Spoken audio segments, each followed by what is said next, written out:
തലയ്ക്കുന്ന ഒരു പ്രധാന പ്രശ്നമാണ് തൈറോയിഡ്. കൊച്ചു കുട്ടികൾക്ക്, പഠിക്കുന്ന കുട്ടികൾക്ക് വരെ ഇപ്പൊ തൈറോയിഡ് ഉണ്ട്. അതിന്റെ കാരണം എന്താണ്? ശരിക്കും നമ്മുടെ ശ്വാസനാളിയുടെ ഇരുവശത്തുമായിട്ട് ഒരു പൂമ്പാറ്റയുടെ ആകൃതിയിൽ കാണുന്ന ഗ്രന്ഥിയാണ് തൈറോയിഡ്. ഇതിൽ നിന്ന് പ്രധാനമായിട്ട് മൂന്ന് ഹോർമോൺ ആണ് ഇത് ഉത്പാദിപ്പിക്കുന്നത്. T3, T4, കാൽസിറ്റോണില്. അപ്പോ ഇതിന്റെ ആ ഒരു ഉത്പാദനത്തിനെ, ആ ഒരു ഹോർമോണുകളുടെ ഉത്പാദനത്തിനെ സഹായിക്കാൻ, അല്ലെങ്കിൽ കൺട്രോൾ ചെയ്യാൻ പിറ്റ്യൂട്ടറി ഗ്രന്ഥിയിൽ നിന്നും TSH എന്ന് പറയുന്ന ഒരു ഹോർമോണും കൂടി ഉത്പാദിക്കുന്നുണ്ട്. അപ്പോ ഈ T3, T4, TSH ഈ 3 ഹോർമോണുകളുടെയും വ്യതിയാനം ബ്ലഡിൽ ഉണ്ടാവുന്നത് മൂലം ഒരുപാട് പ്രശ്നങ്ങൾ ഉണ്ടാകുന്നു. അതിനെയാണ് മൊത്തത്തിൽ തൈറോയിഡ് കംപ്ലൈന്റ്സ് എന്ന് പറഞ്ഞ് പേഷ്യന്റ് നമ്മുടെ അടുത്ത് വരുന്നത്. ഈ തൈറോയിഡിന്റെ ലക്ഷണങ്ങൾ ഒന്ന് പറയാമോ? തൈറോയിഡ്, ഞാൻ പറഞ്ഞു, തൈറോയിഡിനെ അഫക്ട് ചെയ്യുന്ന 3 തരം രോഗങ്ങളാണ് hyper thyroidism, hypo thyroidism, goitre. ഏറ്റവും കൂടുതലായിട്ട് ആളുകളെ ബുദ്ധിമുട്ടിക്കുന്നത് ഹൈപ്പോ തൈറോയിഡിസം എന്ന് പറയുന്ന കണ്ടീഷനാണ്. രക്തത്തില് തൈറോയിഡ് ഹോർമോണിന്റെ അളവ് കണ്ടമാനം ക്രമാതീതമായിട്ട് കുറഞ്ഞു നിൽക്കുന്ന അവസ്ഥയാണ് ഹൈപ്പോ തൈറോയിഡിസം.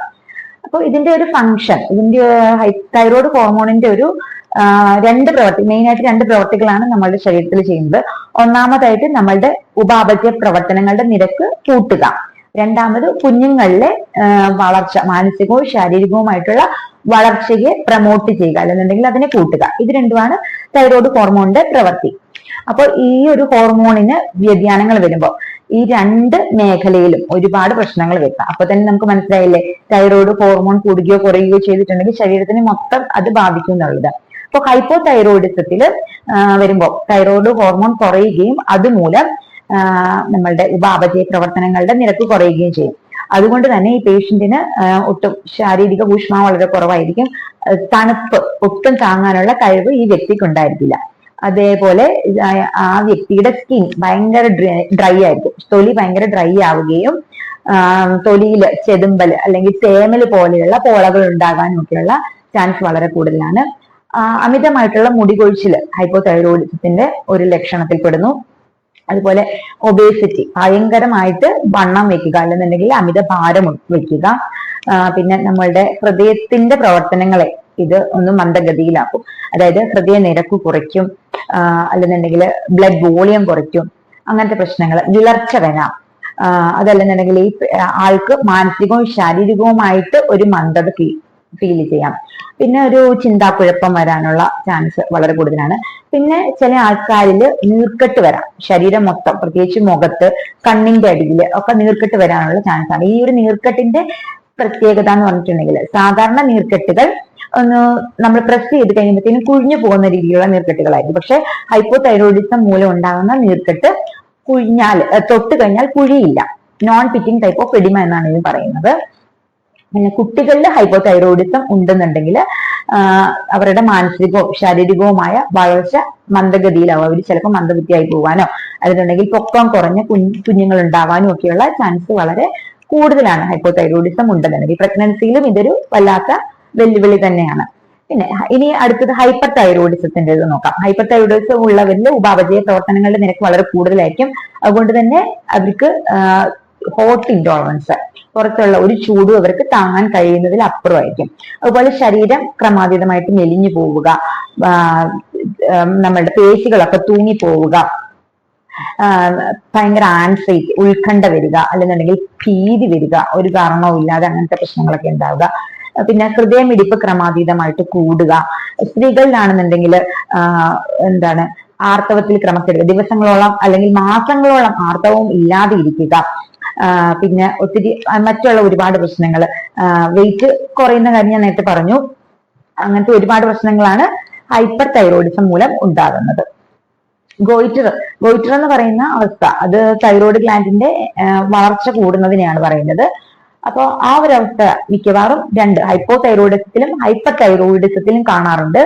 ഇത് വരുമ്പോൾ പേഷ്യന്റിന്റെ ഒച്ച നഷ്ടപ്പെടാനും അല്ലെങ്കിൽ ഒച്ചയിൽ വ്യത്യാസങ്ങൾ വരാനും ഒക്കെയുള്ള പ്രശ്നങ്ങളൊക്കെ ഉണ്ടാക്കലുണ്ട്. ഇത് വരാനുള്ള പ്രധാന കാരണങ്ങൾ എന്താണ്?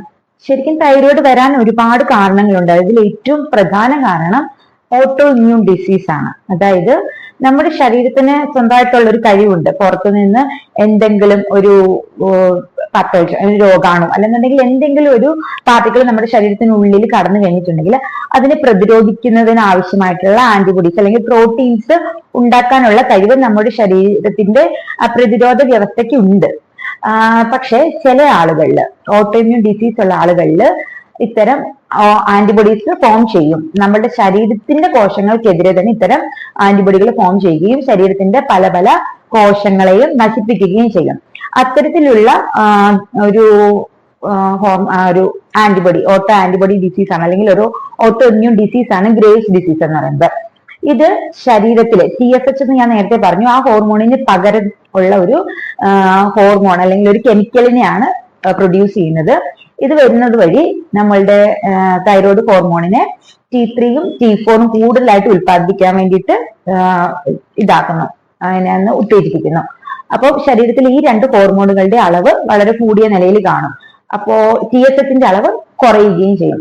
ഈ ഒരു രാസവസ്തുവിന്റെ പ്രവർത്തനം അല്ലെങ്കിൽ ഈ ഒരു ഓട്ടോ ആന്റിബോഡിയുടെ പ്രവർത്തനം കൂടുതൽ സമയം TSHനെ അപേക്ഷിച്ച് അതിലും ഒരുപാട് കൂടിയ സമയം നിലനിൽക്കുന്നത് കൊണ്ട് വളരെ കൂടിയ അളവിലായിരിക്കും T3യും T4ഉം ഈ ഒരു അസുഖമുള്ളവരിൽ കാണുന്നത്. അതുകൊണ്ട് തന്നെ ഇത് ഹൈപ്പർ തൈറോയിഡിസം ആണ്. പിന്നെ ഹൈപ്പർ തൈറോയിഡിസം ഉണ്ടാകാനുള്ള മറ്റൊരു കാരണം നമ്മളുടെ തൈറോയിഡിന് ക്യാൻസറസ് അല്ലാത്ത ഗ്രോത്തുകൾ അല്ലെങ്കിൽ ട്യൂമറുകൾ ഉണ്ടാകുന്നത് മൂലം ആ ഒരു പ്രത്യേക വളർച്ചയുള്ള ഭാഗത്തു നിന്ന് കൂടുതൽ അളവിൽ T3യും T4ഉം തൈറോയ്ഡ് ഹോർമോണുകൾ ഉൽപ്പാദിപ്പിക്കുന്നു. അതും ഹൈപ്പർ തൈറോയിഡിസം വരാനുള്ള ഒരു പ്രധാന കാരണമാണ്. ഇനി ഹൈപ്പോ തൈറോയിഡിസം ഉണ്ടാകാനുള്ള പ്രധാന കാരണങ്ങൾ, ഒന്നാമത്തെ കാരണം തൈറോയിഡൈറ്റിസ്, ഓട്ടോ ഇമ്മ്യൂൺ തൈറോയിഡൈറ്റിസ്. അതുള്ളവരില് തൈറോയിഡിന്റെ നൊഡ്യൂൾസ്, തൈറോയിഡിന്റെ ആ ഒരു കോശങ്ങൾക്കെല്ലാം നീർക്കെട്ട് വരികയും ക്രമേണ അത് നശിച്ചു പോകാനുള്ള ചാൻസ് വളരെ കൂടുതലാണ്. ഇതൊരു ഓട്ടോ ഇമ്മ്യൂൺ ഡിസീസ് ആണ്. പിന്നെ ഒരു കാരണം അയൺ, നമുക്ക് ഏറ്റവും ഈ ഒരു തൈറോയ്ഡ് ഹോർമോൺ ഉൽപ്പാദിപ്പിക്കുന്നതിന് ഒരുപാട് ആവശ്യമുള്ള ഒരു വസ്തുവാണ് അയോഡിൻ. അപ്പോ ഈ ഒരു വസ്തുവിന്റെ അല്ലെങ്കിൽ ഈ ഒരു പദാർത്ഥത്തിന്റെ കുറവ് മൂലം ഹൈപ്പോതൈറോയിഡിസം വരാനുള്ള ചാൻസ് വളരെ കൂടുതലാണ്. പിന്നെ മറ്റു പല കാരണങ്ങൾ കൊണ്ട്, പിറ്റ്യൂട്ടറിക്ക് ഇത് സംഭവിക്കുന്ന തകരാറുകൾ കൊണ്ടും തൈറോയിഡിന്റെ പ്രവർത്തനത്തിൽ ഉണ്ടാകുന്ന മറ്റു തകരാറുകൾ കൊണ്ടും ഈ ഹോർമോണുകൾ ശരീരത്തിൽ കുറയാം. തടയാൻ മാർഗമുണ്ടോ?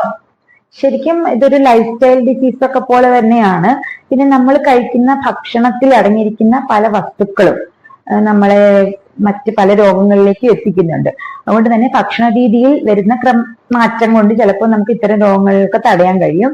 അതായത് ഭക്ഷണത്തിൽ കൂടുതലായിട്ടും ആന്റി ഓക്സിഡൻസ് എന്ന് പറഞ്ഞിട്ടുണ്ടെങ്കിൽ നമ്മുടെ ശരീരത്തിലെ ഈ നശിച്ചുകൊണ്ടിരിക്കുന്ന കോശങ്ങളെ അത് തടയാൻ വേണ്ടിയിട്ട്, ആ ഒരു നാശം തടയാൻ വേണ്ടിയിട്ട് സഹായിക്കുന്ന കെമിക്കൽ സാധനങ്ങളാണ് ആന്റി ഓക്സിഡൻസ് എന്ന് പറയുന്നത്. ഇത് കൂടുതലായിട്ടുള്ള അടങ്ങിയിട്ടുള്ള ഭക്ഷണങ്ങൾ, അത് പലതരത്തിലുള്ള പഴങ്ങൾ, വൈറ്റമിൻ സി കൂടുതലുള്ള പഴങ്ങളില്, അല്ലെങ്കിൽ മുന്തിരി പോലെയുള്ള, നെല്ലിക്ക പോലെയുള്ള പച്ചക്കറി പഴവർഗ്ഗങ്ങളിലൊക്കെ ഇത്തരം ആന്റി ഓക്സിഡൻസ് വളരെ കൂടുതലാണ്. അതുപോലെ തന്നെ തൈര്, അധികം പുളിയില്ലാത്ത തൈരിലൊക്കെ ആന്റി ഓക്സിഡൻസ് ഉണ്ട്. അപ്പൊ ഇതൊക്കെ കഴിക്കുന്നത് വഴി തൈറോയിഡിനെ ബാധിക്കുന്ന അല്ലെങ്കിൽ നമ്മളുടെ മറ്റു ശരീരങ്ങളെ നശിപ്പിക്കുന്ന തരത്തിലുള്ള പ്രോട്ടീനുകളെ അല്ലെങ്കിൽ ആന്റിബോഡീസിനെയൊക്കെ നമുക്ക് ഒന്ന് പ്രതിരോധിക്കാൻ കഴിയും. പിന്നെ നമ്മളുടെ തൈറോയിഡിന്റെ ആക്ടിവിറ്റിയെ വളരെയധികം കൂട്ടുന്ന ഒരു രാസവസ്തുവാണ് സെലിനിയം എന്ന് പറയുന്നത്. പല ഭക്ഷണ സാധനങ്ങളിൽ നിന്നും, കടൽ മത്സ്യങ്ങൾ പോലെയുള്ള അല്ലെങ്കിൽ നട്ട്സ് പോലെയുള്ള പഴം, പച്ചക്കറി പോലെയുള്ള വസ്തുക്കളിൽ നിന്നൊക്കെ ഇത് ധാരാളമായിട്ട്, അല്ലെങ്കിൽ കൂണ്, അതിൽ നിന്നൊക്കെ നമുക്ക് സെലിനിയം ധാരാളമായിട്ട് കിട്ടാറുണ്ട്. അപ്പൊ അതൊക്കെ ഒന്ന് കഴിക്കുകയാണെന്നുണ്ടെങ്കിൽ നമുക്ക് തൈറോയിഡിന്റെ കാര്യക്ഷമതയെ കൂടുതൽ വർദ്ധിപ്പിക്കാൻ കഴിയും. പിന്നെ ഹൈപ്പോതൈറോയിഡിസം, അയോഡിൻ ഡെഫിഷ്യൻസി മൂലമുള്ള ഹൈപ്പോതൈറോയിഡിസം ആണെന്നുണ്ടെങ്കിൽ അയോഡിൻ അടങ്ങിയ ഭക്ഷണങ്ങൾ കൂടുതലായിട്ട് കഴിക്കുക. കടമത്സ്യങ്ങള്, അതുപോലെ തന്നെ ഒമേഗ 3 ഫാറ്റി ആസിഡ് അടങ്ങിയിട്ടുള്ള ഭക്ഷണ സാധനങ്ങൾ ഒക്കെ കഴിക്കുക വഴി നമുക്ക്, അല്ലെങ്കിൽ പാൽ ഉൽപ്പന്നങ്ങൾ, പാല്, അതുപോലത്തെ സാധനങ്ങളൊക്കെ കഴിക്കുക വഴി, മുട്ടയുടെ വെള്ള, ഇതിലൊക്കെ ധാരാളമായിട്ട് അയോഡിനും അല്ലെങ്കിൽ സെലിനിയം പോലെയുള്ള തൈറോയിഡിനെ ആരോഗ്യം മെച്ചപ്പെടുത്തുന്ന രീതിയിലുള്ള വസ്തുക്കൾ ധാരാളം അടങ്ങിയിട്ടുണ്ട്. അപ്പോൾ അങ്ങനത്തെ സാധനങ്ങളൊക്കെ കൂടുതലായിട്ട് കഴിക്കുക. പിന്നെ ശരീരത്തെ ദോഷകരമായിട്ടുള്ള പല ഭക്ഷണ വസ്തുക്കളുണ്ട്. അതിലൊന്നാമത്തേത് പഞ്ചസാര, അല്ലെന്നുണ്ടെങ്കിൽ മൈദ പോലെയുള്ള വസ്തുക്കളാണ്. അതൊക്കെ അടങ്ങിയ ഭക്ഷണങ്ങൾ, വറുത്തതും പൊരിച്ചതുമായിട്ടുള്ള ഭക്ഷണങ്ങൾ, ഇതൊക്കെ ഒന്ന് നമ്മളുടെ ഭക്ഷണത്തിൽ നിന്ന് മാറ്റി നിർത്തുക. അങ്ങനെയൊക്കെയാണെന്നുണ്ടെങ്കിൽ നമുക്ക് ആ ഭക്ഷണപരമായിട്ടുള്ള രീതിയിൽ, ഭക്ഷണത്തിൽ കൂടി പല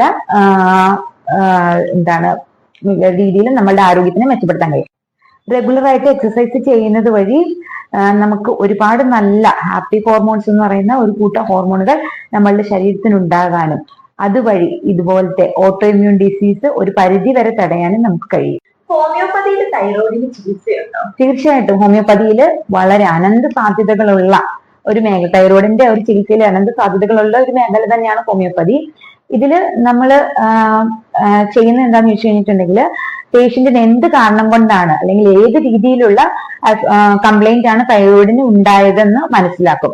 അതിന് പല മാർഗങ്ങളുണ്ട്. ഒത്തിരി ഡയഗ്നോസ്റ്റിക് ടെസ്റ്റുകളുണ്ട്.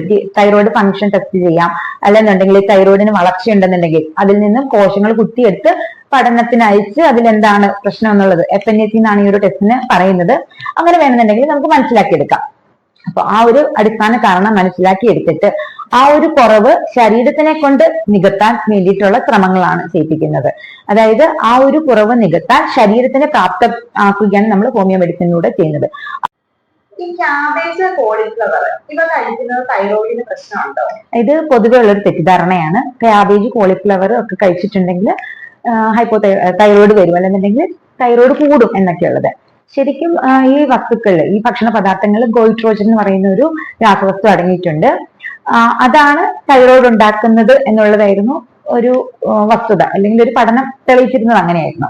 പക്ഷെ ശരിക്കും ഇത് വളരെ കുറഞ്ഞ അളവിലാണ് ഇത്തരം ഭക്ഷണ പദാർത്ഥങ്ങളിലുള്ളൂ. അത് മാത്രമല്ല, മലയാളികൾ പലപ്പോഴും ഇത്തരം ഭക്ഷണ സാധനങ്ങൾ ഒരുപാട് വേവിച്ചിട്ടാണ് കഴിക്കുന്നത്. നല്ലതുപോലെ വേവിച്ചിട്ടാണ് കഴിക്കുന്നത്, പച്ചയ്ക്ക് കഴിക്കുന്നില്ല. അതുകൊണ്ടും കൂടി അപ്പൊ ഇങ്ങനെ വേവിക്കുമ്പോൾ ഇത്തരം ടോക്സിക് സാധനങ്ങൾ, ഗോയിട്രോജൻ ആയാലും മറ്റു വിഷപദാർത്ഥങ്ങൾ എന്തായാലും ആ വേവിക്കുന്നതിൽ കൂടി നഷ്ടപ്പെട്ടു പോവുകയാണ് ചെയ്യുന്നത്. അതുകൊണ്ട് തന്നെ ഈ വക സാധനങ്ങൾ കഴിക്കുന്നത് കൊണ്ട് പ്രത്യേകിച്ച് പ്രശ്നങ്ങളൊന്നും ഉണ്ടാകുന്നില്ല.